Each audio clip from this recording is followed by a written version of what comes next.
Tipos de culpa, diferencias y consecuencias. Iniciaremos definiendo qué es responsabilidad.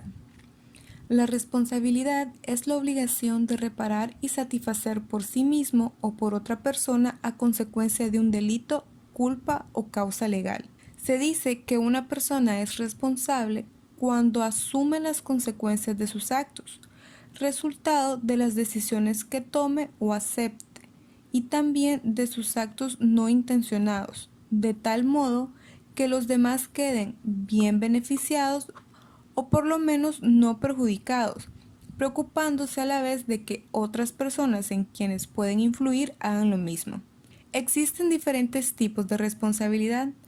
Todas ellas se basan en asumir las consecuencias de las decisiones tomadas bajo libertad. Por ende, se dice que existen dos requisitos necesarios para darse algún tipo de responsabilidad: que exista libertad y que exista una ley. Los animales, los niños, las personas con discapacidad mental no son responsables de sus actos, pues carecen de razón y la razón es imprescindible para la libertad.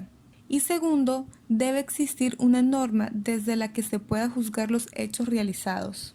Dentro de las responsabilidades se encuentra la responsabilidad médica. Esta es la obligación que tiene el médico de reponer y satisfacer las consecuencias de actos, omisiones y errores voluntarios dentro de ciertos límites y cometidos en el ejercicio de su profesión. El médico tiene una responsabilidad social, es decir, es obligación a responder ante los demás, en virtud que su actuación u omisión necesariamente tiene determinadas implicaciones en su entorno, en las demás personas con las que se relaciona. El médico tiene una responsabilidad, primero ante su propia conciencia, esto es, su responsabilidad ética. El médico sabe cuándo ha actuado bien o cuándo ha hecho algo malo.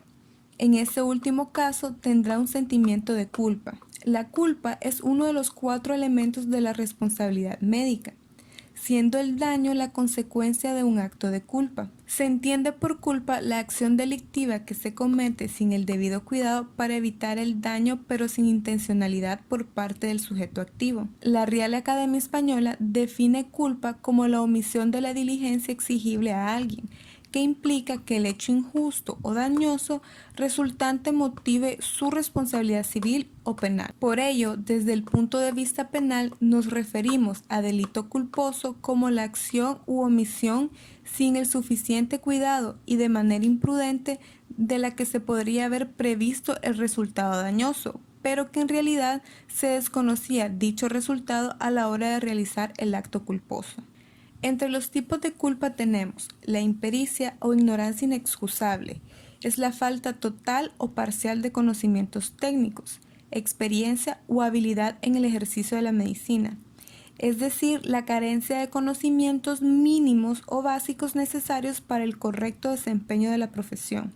Podemos ver actos de impericia en la aplicación de terapias peligrosas que requieran preparación profesional, en la muerte o secuelas de pacientes por prácticas quirúrgicas por personal no capacitado, o en el uso de técnicas incorrectas al momento de aplicar anestésicos. Imprudencia, actuación precipitada inexcusable, es decir, un acto con ligereza sin las adecuadas precauciones. Es la carencia de templanza o maduración. Es la violación activa de las normas de cuidado o cautela que establece la prudencia, actuando sin cordura, moderación, discernimiento, sensatez o buen juicio. Algunos ejemplos de actos de imprudencia en el campo de la medicina sería la transfusión sanguínea sin antes establecer el tipo y RH del paciente. Otro ejemplo sería el dejar instrumental quirúrgico dentro de la cavidad abdominal de un paciente después de un procedimiento por no hacer el conteo final del material, o la transmisión de enfermedades infectocontagiosas por material infectado. Negligencia, omisión inexcusable. Es el descuido, omisión o falta de aplicación o diligencia en la ejecución de un acto médico. Puede configurar un defecto, una omisión, dejar de hacer o hacer lo que no se debe. Por ejemplo, no sujetar al paciente a la camilla, no advertir sobre efectos colaterales de un determinado tratamiento o no esperar el relevo de otro médico. La imprudencia y la negligencia suelen ser las caras de una misma moneda. Por ejemplo, indicar una penicilina, imprudencia, sin haber realizado previamente la prueba de sensibilidad, negligencia. Otro ejemplo, dejar el instrumental dentro del paciente, imprudencia, no sacarlo, negligencia. Inobservancia es una forma de acción culposa que configura cuando, existiendo una exigencia u orden verbal o escrita dispuesta con fines de prevención de un daño u ordenado por un superior responsable, el subalterno no le da cumplimiento, generando un daño al paciente. Por ejemplo, cuando los médicos internos realizan procedimientos sin supervisión, o el abandonar el centro laboral sin autorización, o el no realizar las historias clínicas exigidas por la administración. Para que un médico pueda ser incriminado judicialmente por un daño, debe existir la causalidad, relación causa-efecto, que debe ser directa, próxima y principal del resultado, siendo la causa aquello que se considera como fundamento u origen de algo, y efecto aquello que sigue por virtud de una causa. Debe haber una concordancia cronológica entre el origen del hecho y la aparición de los síntomas, y muy importante también que el hecho o trauma debe ser lo suficientemente intenso para producir una lesión. Basado en estos criterios es que el médico perito debe establecer una relación de causalidad entre la atención brindada a un paciente y el daño que se le causó, para así determinar responsabilidades. Por lo tanto, el médico supone dos tipos de responsabilidad: la responsabilidad penal, que constituye un prejuicio social y un delito, pudiendo llegar a pena de prisión, y responsabilidad civil. Esta, al construir un daño, exige la reparación del mismo y en la mayoría de los casos obliga a una sanción de tipo económico.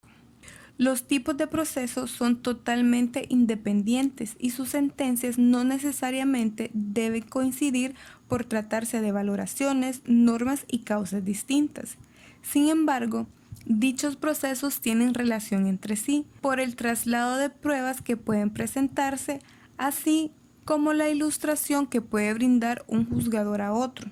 Si en concepto del Tribunal de Ética el contenido de la denuncia permite establecer violación de normas penales, civiles o administrativas, los hechos se deben poner en conocimiento de las autoridades correspondientes. Si en concepto del Tribunal de Ética el contenido de la denuncia permite establecer violación de normas penales, civiles o administrativas, los hechos deben ponerse en conocimiento de las autoridades correspondientes. No puede ni el juez civil ni el Tribunal de Ética imponer penas de prisión, ni tampoco este último condenar a indemnizaciones de perjuicio, mientras que el juez penal puede, además de condenar a prisión, prohibir el ejercicio de la profesión y obligar al pago de indemnización.